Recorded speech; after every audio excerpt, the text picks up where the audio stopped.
Hello students, आज हम Drago rule के बारे में डिटेल में पढ़ेंगे भी।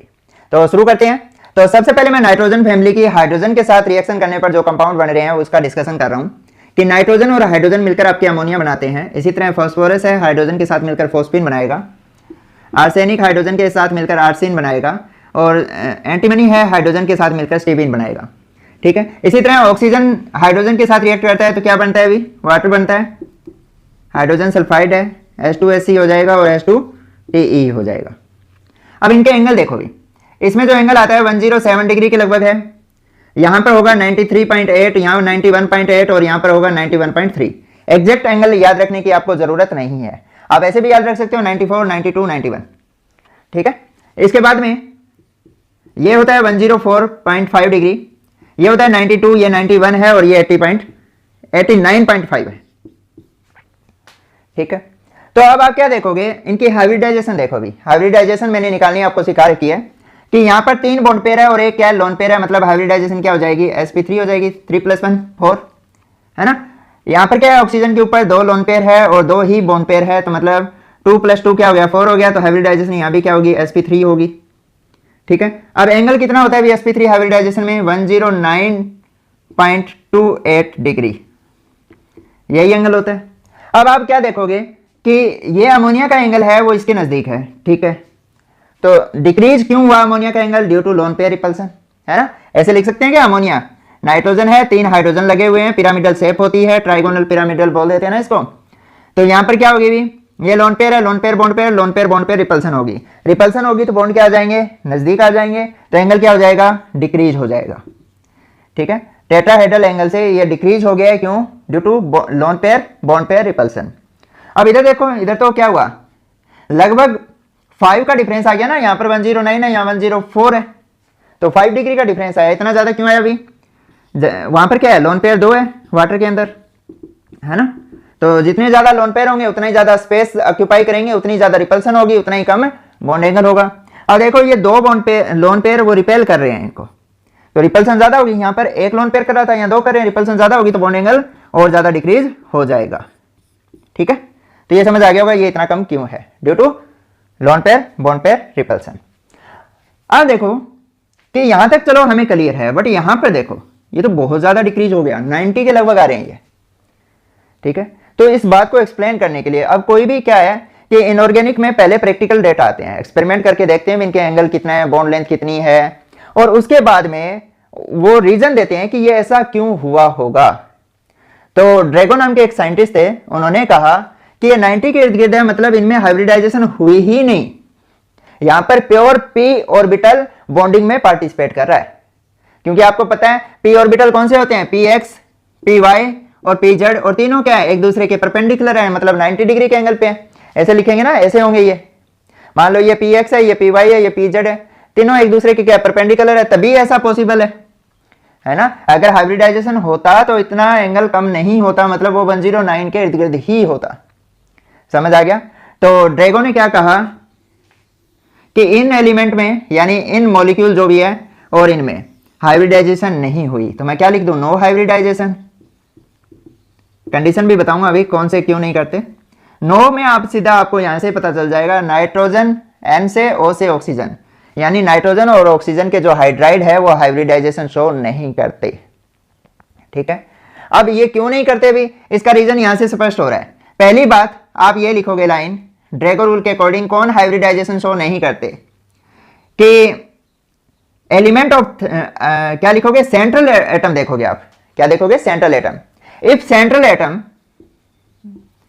बिलोंग टू थर्ड पीरियड और बिलो, बिलो समझिए ना, 4th 5th आपके जो भी है। If central atom belong to third period और below in periodic table, PT लिख लो। ठीक है।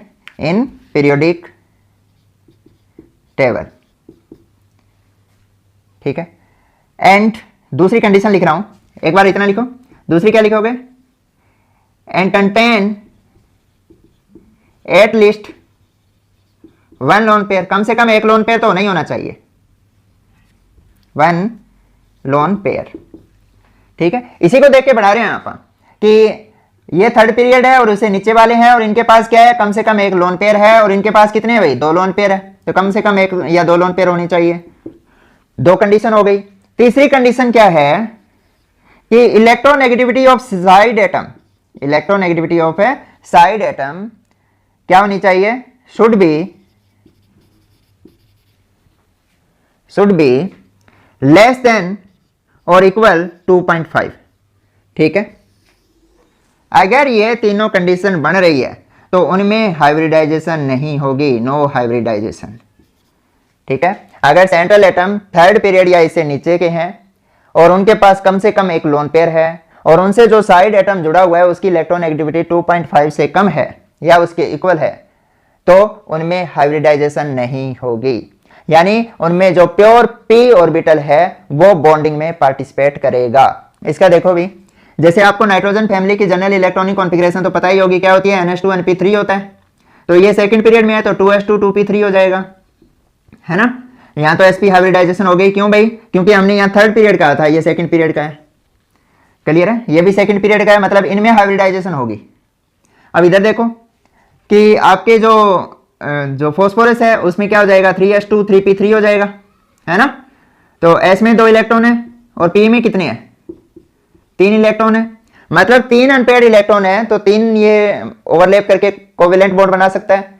तो हाइड्रोजन 3 हाइड्रोजन आएंगे भी, एक हाइड्रोजन के पास क्या होता है, 1s1 होता है, तो 3 के पास क्या होंगे, 3 अनपेयर्ड इलेक्ट्रॉन होंगे, एक दूसरे के साथ ओवरलैप करके 3 बॉन्ड बना लेंगे। ठीक है, तो इस तरह से ये बॉन्ड बनेंगे, क्योंकि प्योर पी ने ऑर्बिटल बनाया। प्योर पी क्या होते हैं, एक दूसरे के क्या होते हैं, परपेंडिकुलर होते हैं, इसलिए एंगल क्या है, 90 के इर्द गिर्द है। समझ आ गया होगा। अब दूसरा देखो भी, आपका जो लोन पेयर है यहाँ पर वो प्योर एस ऑर्बिटल के अंदर प्रेजेंट है। ठीक है, मैं एक का ही बता रहा हूं, बाकी का आप समझ गए होंगे, नीचे वाले का भी और इधर वालों का भी समझ आ गया होगा ना। अगर प्योर एस ऑर्बिटल में इलेक्ट्रॉन लोन पेयर आपका प्रेजेंट हो तो वो न्यूक्लियस के ज्यादा नजदीक होगा, और अगर न्यूक्लियस के ज्यादा नजदीक है तो वो आसानी से लोन पेयर डोनेट नहीं करेगा। अब इससे मैं वो इफेक्ट बता रहा हूं क्या क्या पॉसिबल है। ये आसानी से लोन पेयर डोनेट नहीं करेगा क्योंकि प्योर एस ऑर्बिटल में है। प्योर एस ऑर्बिटल क्या होता है, न्यूक्लियस के नजदीक होता है। अगर डोनेट नहीं करेगा तो ये लुईस बेस की तरह बिहेव नहीं करेगा, इसलिए हम क्या कहेंगे, ये वीक लुईस बेस है। लुईस बेस और लुईस एसिड आपको आते होंगे, है ना। लुईस बेस कौन से होते हैं, जो लोन पेयर डोनेट करते हैं वो लुईस बेस होते हैं, और जो लोन पेयर रिसीव करते हैं वो लुईस एसिड होते हैं। अमोनिया में तो क्या होता है कि जो लोन पेयर है sp3 हाइब्रिडाइज्ड ऑर्बिटल में है, तो sp3 हाइब्रिडाइज्ड ऑर्बिटल में है, तो यहाँ पे परसेंट एस कैरेक्टर कितने होंगे भाई, 25% होंगे। मैंने निकालने सिखा रखे हैं। sp3 है मतलब टोटल 100 करते हैं ना हम, 100 में 1 पार्ट आपका 4 हो गए ना, 4 ऑर्बिटल, 3 + 1 4 ऑर्बिटल है, 4 में से आपका 1/4 पार्ट किसका होगा, एस का होगा, यानी 25% एस कैरेक्टर होंगे इसमें, और 75% इसमें क्या होंगे, पी कैरेक्टर होंगे। तो एस कैरेक्टर ज्यादा है तो न्यूक्लियस के ज्यादा नजदीक रहेगा, इलेक्ट्रॉन देने की टेंडेंसी कम होगी। यहाँ पे 100% एस कैरेक्टर है इस लोन पेयर में, है ना, और वहां पे 25% है, तो ये न्यूक्लियस के ज्यादा पास होंगे, ये इलेक्ट्रॉन को आसानी से देंगे नहीं, तो लुईस बेस कैरेक्टर क्या होगा, इनका कम होगा। ठीक है, और इसी तरह इधर देख लेना भी, इसमें क्या होता है, इनकी जनरल इलेक्ट्रॉनिक कॉन्फ़िगरेशन क्या होगी, NH2 NP4 होगी, है ना। तो ऑक्सीजन है तो इसके लिए क्या हो जाएगी, 2s2 2p4। नीचे वाला हटा दूं क्या, ये आपने नोट कर लिया होगा। इसको मैं ऐसे लिख सकता हूं, 2s2 है मतलब 2 इलेक्ट्रॉन यहां आ गए, 2p में कितने होंगे, 1 2 3 4। ठीक है, तो यहां पर एक s और 3p मिले, sp3 हाइब्रिडाइजेशन हुई, तो 2 लोन पेयर है हमें दिखाई दे रहे हैं, और 2 अनपेयर्ड इलेक्ट्रॉन है मतलब 2 बॉन्ड बना लिए इसने। इधर क्या होगा अभी, यहां पर 2s2 2p4 था, तो यहां 3s2 3p4 होगा, 3s2 3p4 1 2 3 4। यहां पर हाइब्रिडाइजेशन नहीं हो रही, हाइब्रिडाइजेशन नहीं हो रही तो मतलब आपका जो लोन पेयर है प्योर एस में है, और यहां पर क्या है, प्योर पी में है, और इन दोनों ने क्या किया, बॉन्ड बना लिया है। ठीक है, तो इस कारण से यहां पर 2 बॉन्ड बने हैं। अब नेक्स्ट करने वाले हम कॉज ऑफ नो हाइब्रिडाइजेशन, कि हाइब्रिडाइजेशन क्यों नहीं हुई, उसके पीछे का रीजन क्या है। सुनो भाई, जैसे आपका pH3 है, ठीक है, इसमें फास्फोरस को हाइब्रिडाइज करने के लिए हमें 600 किलो जूल पर मोल एनर्जी देनी होती है। कितनी एनर्जी रिक्वायर्ड है, 600 किलो जूल पर मोल।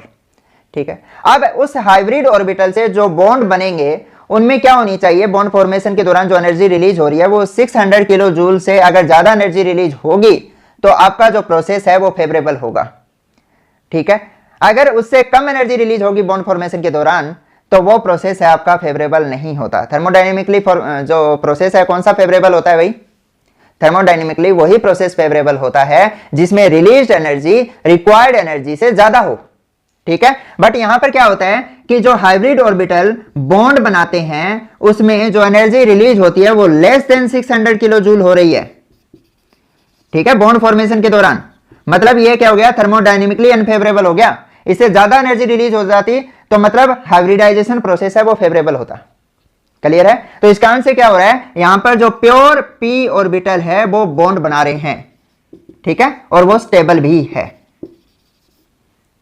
समझ आ गया होगा। रिपीट कर देता हूं कि हाइब्रिडाइजेशन के लिए 600 किलो जूल पर मोल एनर्जी चाहिए थी, और कोई भी प्रोसेस है वो थर्मोडायनेमिकली फेवरेबल तभी होगा जब रिलीज्ड एनर्जी रिक्वायर्ड एनर्जी से ज्यादा हो। मतलब अगर ये हाइब्रिड ऑर्बिटल बॉन्ड फॉर्म करे और उसमें 600 किलो जूल पर मोल से अगर एनर्जी ज्यादा रिलीज हो तो प्रोसेस फेवरेबल होगा। बट यहां पर क्या है कि 600 किलो जूल पर मोल से एनर्जी कम रिलीज हो रही है बॉन्ड फॉर्मेशन के दौरान हाइब्रिड ऑर्बिटल के द्वारा, तो यह क्या हो गया, थर्मोडायनेमिकली अनफेवरेबल प्रोसेस है। इस कारण से यहां क्या करते हैं, जो प्योर पी ऑर्बिटल है वो बॉन्डिंग में पार्टिसिपेट करते हैं। अब देखो कि इस ड्रैगो रूल की वजह से हम कौन कौन से फैक्ट है उनको एक्सप्लेन कर पा रहे हैं। नोट करो ये। हाँ जी, नेक्स्ट करने जा रहे हैं हम fact explained bye Drago rule. कौन कौन से फैक्ट एक्सप्लेन किए गए। एक है कि आपकी जो फोस्फिन की सोलिबिलिटी है वाटर में लेस होती है, तो less solubility of phosphine in water as compare to ammonia. Ammonia water में ज्यादा सोल्यूबल है, फोस्फिन कम सोल्यूबल है। इसको हम ड्रैगो रूल से एक्सप्लेन कर सकते हैं। दूसरा है less basic nature of phosphine than ammonia. ठीक है, इन दोनों को मैं एक साथ एक्सप्लेन करने की कोशिश कर रहा हूं। देखो भाई, जैसे मैंने अमोनिया प्लस वाटर लिया, तो अमोनिया में क्या होता है, एक लोन पेयर होता है और वो कहां पर प्रेजेंट होता है, sp3 हाइब्रिडाइज्ड ऑर्बिटल में प्रेजेंट होता है। ठीक है, तो sp3 हाइब्रिडाइज्ड ऑर्बिटल में है तो ये आसानी से क्या करेगा, वाटर को मैं ऐसे लिख सकता हूं क्या, H प्लस OH माइनस, इसको देगा लोन पेयर H प्लस को, तो बनेगा अमोनियम हाइड्रोक्साइड। ठीक है, जो लोन पेयर दे देता है वो क्या होता है, मोर बेसिक होता है ना, लुईस बेस होता है जो लोन पेयर देता है, जो आसानी से दे देगा वो मोर बेसिक होगा। अब इधर देखो फोस्फिन है, फोस्फिन में तो आपको मैंने अभी बताया था 3s ऑर्बिटल में प्रेजेंट है लोन पेयर, यानी कहां प्रेजेंट है, प्योर s ऑर्बिटल के अंदर। और प्योर s ऑर्बिटल क्या होता है, न्यूक्लियस के ज्यादा नजदीक होता है। आपने ये पढ़ रखा होगा ना, s न्यूक्लियस के सबसे ज्यादा नजदीक होता है, फिर p, फिर d और फिर f होता है। तो न्यूक्लियस के ज्यादा नजदीक है तो इन इलेक्ट्रॉन पर न्यूक्लियस की अट्रैक्शन ज्यादा होगी, अट्रैक्शन ज्यादा है तो ये आसानी से लोन पेयर नहीं दे पाएगा। ठीक है, तो अगर मैं यहां पर वाटर के साथ फोस्फिन रखूं तो यहां नो रिएक्शन, कोई रिएक्शन नहीं होगी। ठीक है, अब रीजन पता चल गया होगा लेस सोल्यूबल क्यों है। ठीक है, और दूसरा ये भी पता चल गया होगा लेस बेसिक क्यों है, क्योंकि प्योर एस में है, न्यूक्लियस के नजदीक है, डोनेट नहीं कर पा रहा, मतलब लुईस बेस करेक्टर क्या है, इसका कम है। अब इसके साथ एक करेक्टर और आपको समझ आ जाएगा कि इसकी जो फोस्फिन की कॉम्प्लेक्स फॉर्मेशन टेंडेंसी है, complex formation tendency of phosphine is less than ammonia. Complex कौन बनाता है भी, आगे आप नेक्स्ट क्लास में पढ़ोगे लिगेंड के बारे में। क्या होता है, सेंट्रल मेटल एटम को लिगेंड अपना लोन पेयर डोनेट करते हैं। ठीक है, और वो क्या करते हैं, कोऑर्डिनेट कंपाउंड बना रहे हैं या कॉम्प्लेक्स बना रहे हैं। तो जो जितना आसानी से लोन पेयर डोनेट कर देगा उतनी ही उसकी क्या होगी, कॉम्प्लेक्स फॉर्मेशन टेंडेंसी होगी। बट हमें पता है फोस्फिन की लोन पेयर डोनेट करने की टेंडेंसी क्या होती है, अमोनिया से कम है, तो इसकी कॉम्प्लेक्स फॉर्मेशन की टेंडेंसी भी क्या होगी, अमोनिया से कम होगी। ठीक है, तो दूसरा ये देखो कि जैसे मैं अमोनिया है, अमोनिया में कोई स्ट्रॉन्ग एसिड डाल दूं, ठीक है, तो वो स्ट्रॉन्ग हो चाहे वीक हो, आप सीधी बात याद रखना, अमोनिया के साथ चाहे स्ट्रॉन्ग एसिड हो या वीक एसिड हो, एसिड बेस रिएक्शन हो जाएगी, जैसे वाटर के साथ भी तो हो गई है। बट जो फोस्फिन है वो सिर्फ स्ट्रॉन्ग एसिड के साथ रिएक्ट करेगा, वीक एसिड के साथ रिएक्ट नहीं करेगा। ठीक है, अगर मैं यहां पे डाइल्यूट HCl ले लेता तो ये तो अमोनियम क्लोराइड बना लेता, और अगर मैं फोस्फिन के साथ डाइल्यूट HCl ले लेता तो यहां पर कोई रिएक्शन नहीं होती। ठीक है, तो ये क्या करता है, स्ट्रॉन्ग एसिड के साथ रिएक्ट करके फोस्फोनियम आयन बना सकता है, वीक एसिड के साथ यह नहीं बनाता। क्लियर है, तो स्ट्रॉन्ग एसिड में क्या होगा, ज्यादा हाइड्रोजन की कंसंट्रेशन होगी, वीक एसिड में क्या होगी, हम ये कह सकते हैं ना कम हाइड्रोजन की कंसंट्रेशन होगी। कम हाइड्रोजन की कंसंट्रेशन है तो उसके साथ ये रिएक्ट नहीं करता, बट ये आसानी से रिएक्ट कर जाता है। ये था अभी मेरी तरफ से ड्रैगो रूल। मिलते हैं जल्दी, ऑल द बेस्ट।